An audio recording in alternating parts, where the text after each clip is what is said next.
Idemo dalje, sada je na redu poštovani kolega Silvano Hrelja u ime Kluba zastupnika HSS-a i HSU-a, izvolite.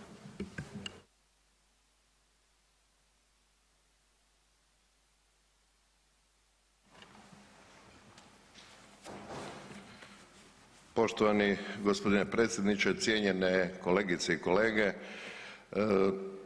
ovdje govoreći sa ove govornice treba stajati iza svake izgovorene riječi u ovom časnom domu. Mislim ih, izgovaram ih, stojim iza njih, ali nije ovo moja privatna parlaonica jer ja ipak predstavljam neke ljude, oni koji su me birali, umirovljenike koje nosim u nazivu stranke koju predstavljam i ostale građane RH. Ti mi ljudi pišu i zovu me već mjesecima radi ovrha. Daju svoje prijedloge, postavljaju pitanja, dijele iskustva, ali i strahove. Odlučio sam stoga samo prenijeti njihove misli i tako biti njihov glas u pravom smislu riječi.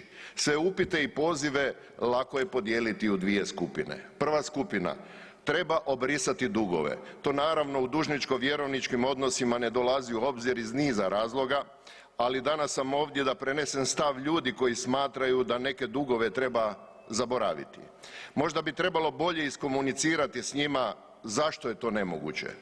Također, među tim ljudima najviše onih koji imaju stav želim vratiti dug, ali kako je 200 naraslo na 1200? Ima li još prostora za smanjenje troškova ovršnog postupka? Ima, siguran sam da ima, a i vi svi to dobro znate i takve zakone moramo donijeti.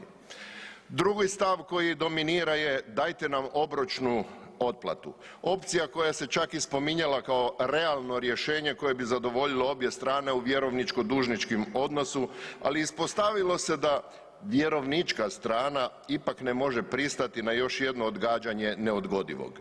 Za ovrhovoditelje i suce taj mirni moratorij nije prihvatljivo rješenje. Prvi put je tromjesečni moratorij uveden 17. travnja, a nakon njegovog isteka u srpnju Vlada ga je odlučila produljiti za još 3 mjeseca. Zastoj ovrha u prvom je tromjesečju bio uveden za ukupno 1.089.620 osnova za plaćanje, a odnosile su se na 234.587 građana i 10.269 fizičkih osoba koje obavljaju registriranu djelatnost i kasnije je prošireno. Moratoriji su uvedeni zbog posebnih okolnosti izazvanih mjerama stožera kako bi se građanima kojima su smanjena primanja ili ugrožen posao dao potreban financijski predah.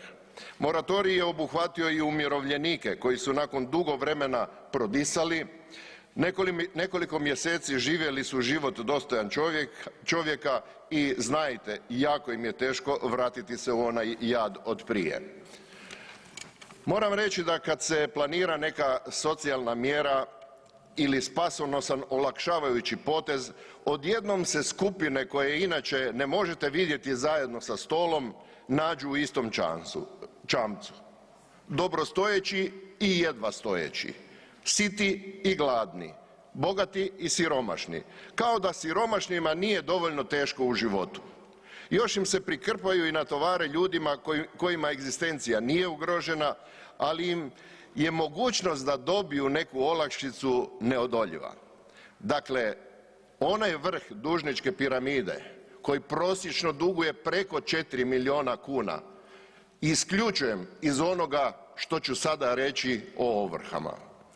Želim ispred HSU-a da se problem ovrha sagleda u cjelini, ali i u dubini, da se uđe u strukturu duga, koliko ljudi kome koliko duguje i da eventualne socijalne mjere sada i uvijek budu osmišljene tako da pomažu isključivo egzistencijalno ugroženima.